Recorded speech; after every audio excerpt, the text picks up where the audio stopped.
एक जमाना था जब बच्चे घर के बाहर सुबह से शाम खेलते रहते थे। कभी बैट बॉल, कभी फुटबॉल, तो कभी लूडो, सांप सीढ़ी, और घर वाले पूरी तरह निश्चिंत रहते थे। गली मोहल्ले में बच्चों के खेलने में कपड़े गंदे हो जाते थे, लेकिन तन और मन पूरी तरह स्वस्थ रहता था। बच्चों के शारीरिक और मानसिक विकास के लिए खेलना बहुत जरूरी होता है, ये तो हम सभी को पता है। मगर हो जाइए सावधान, अपनी व्यस्तता के चलते आज आप भूल चुके हैं या समझ नहीं पा रहे कि अब सब बदल गया है। न वो गलियां रह गई, ना वो गली मोहल्ले में खेले जाने वाले खेल।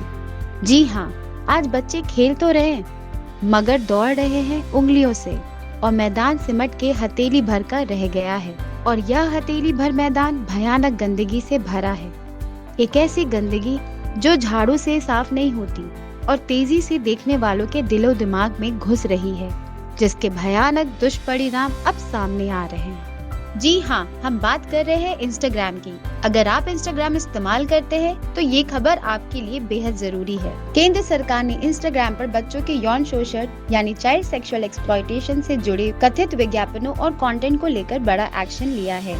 इलेक्ट्रॉनिक्स एवं सूचना प्रौद्योगिकी मंत्रालय ने मेटा को नोटिस जारी कर 7 दिनों के भीतर जवाब मांगा है। साथ ही निर्देश दिया है कि ऐसे सभी विज्ञापन और कंटेंट तुरंत हटाए जाएं जो बच्चों के यौन शोषण को बढ़ावा देते हों या ऐसे नेटवर्क तक पहुंच बनाने का जरिया बनते हों।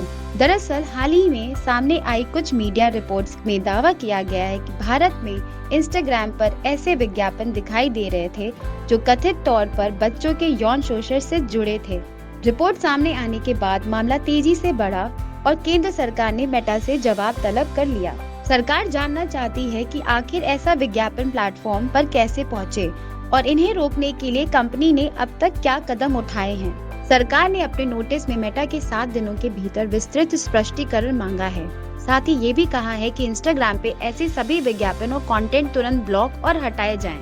बताया जा रहा है कि सरकार इंस्टाग्राम के कंटेंट मॉडरेशन और विज्ञापन नीति की जांच कर रही है, ताकि यह पता लगाया जा सके कि ऐसी गंभीर चूक कैसे हुई। इसके पूरे मामले पर मेटा का कहना है कि बच्चों के यौन शोषण से जुड़े किसी भी कंटेंट के प्रति उसकी जीरो टॉलरेंस पॉलिसी है। कंपनी का दावा है कि वह आर्टिफिशियल इंटेलिजेंस यानी AI और दूसरी आधुनिक तकनीक की मदद से ऐसे कंटेंट और उससे जुड़े लोगों की पहचान करती है और उनके खिलाफ लगातार कार्रवाई करती रहती है। मेटा के मुताबिक उसके अरबों यूजर के बीच ऐसे अपराधियों को पकड़ना चुनौतीपूर्ण जरूर है, लेकिन कंपनी लगातार इसी दिशा में काम कर रही है। इसी बीच AIMIM प्रमुख और हैदराबाद से सांसद असदुद्दीन ओवैसी इस मामले पर तीखी प्रतिक्रिया दी है।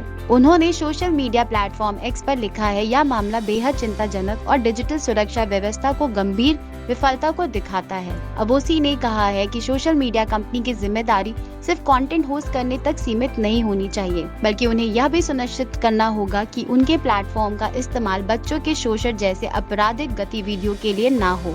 उन्होंने मांग की है ऐसी अवैध सामग्री के खिलाफ तुरंत और सख्त कार्रवाई की जाए। ओवैसी के बयान के बाद यह मुद्दा राजनीतिक रूप से भी गर्मा गया है। बाल अधिकारी कार्यकर्ता और डिजिटल सुरक्षा विशेषज्ञ ने भी सोशल मीडिया प्लेटफॉर्म्स की मॉडरेशन व्यवस्था पर गंभीर सवाल उठाए हैं। उनका कहना है कि बच्चों की ऑनलाइन सुरक्षा सुनिश्चित करने के लिए मौजूदा सिस्टम को और मजबूत बनाने की जरूरत है, ताकि भविष्य में इस तरह की घटनाओं को रोका जा सके। भारत के IT नियम 2021 के तहत सोशल मीडिया प्लेटफॉर्म के लिए यह अनिवार्य है कि वह अवैध कंटेंट के खिलाफ तुरंत कार्रवाई करे, जांच एजेंसी के साथ पूरा सहयोग करे और बच्चों के यौन शोषण से जुड़े कंटेंट की पहचान तथा रोकथाम के लिए प्रभावी तकनीकी व्यवस्था बनाए रखें। अगर कोई सोशल मीडिया प्लेटफॉर्म इन नियमों का उल्लंघन करता है तो उसके खिलाफ सख्त कानूनी कार्रवाई हो सकती है। पहली बार दोषी पाए जाने पर 5 साल तक की जेल और 10 लाख रुपए तक का जुर्माना लगाया जा सकता है। वहीं दोबारा नियमों का उल्लंघन करने पर 7 साल तक की सजा और जुर्माना का प्रावधान है। फिलहाल अभी सभी की नजर मेटा के जवाब पर टिकी है। देखना होगा कि कंपनी 7 दिनों के भीतर सरकार को क्या स्पष्टीकरण देती है और इंस्टाग्राम पर ऐसे कंटेंट को रोकने के लिए आगे कौन कौन से नए कदम उठाए जाते हैं, क्योंकि सवाल सिर्फ एक सोशल मीडिया प्लेटफॉर्म की नहीं बल्कि करोड़ों बच्चों की ऑनलाइन सुरक्षा का है। ऐसे ही खबरों के लिए बने रहिए इंडस्ट्रियल एम्पायर के साथ और हमारे चैनल को सब्सक्राइब करना बिल्कुल ना भूलें।